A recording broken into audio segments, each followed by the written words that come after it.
ಆ ಮಗು ಬೆರಳಿಂಗ್ ಆಗೋಯ್ತಲ್ಲ, ಸಣ್ಣ ಒಂದು ಹಿಂಗ್ ಕೆರ್ಕೊಂಬಂದ್ರೆ ಟೆಟ್ವ್ಯಾಕ್ ಹಾಕ್ತಾರೆ.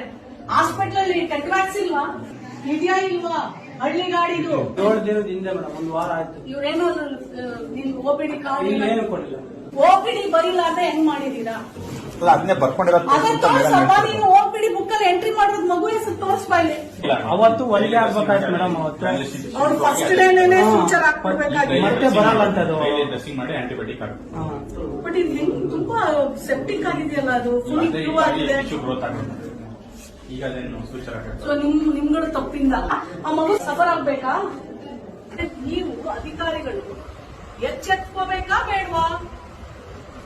ಮತ್ತೆ ಯಾಕೆ ಇವಾಗ ನೀವು ಇನ್ನೂ ಬರ್ತೀನಿ ಮೇಡಮ್, ನೋಡ್ತೀನಿ ಮೇಡಮ್ ಅಂತ ಯಾಕಂತೀರಾ? ಬರ್ಬೇಕಿದ್ ಯಾಕೆ ಬರಲಿಲ್ಲ? ಇಷ್ಟೆಲ್ಲ ಸಾವು ನೋವುಗಳು ಪಾವುಗಳೆಲ್ಲ ಆದ್ಮೇಲೆ ನೀವುಗಳು ಆಯ್ತು, ಇಒ ಬರ್ಲಿಲ್ಲ, ತಹಶೀಲ್ದಾರು ಬರಲ್ವಾ, THO ಬರಲ್ಲ. THO ಅಂತೂ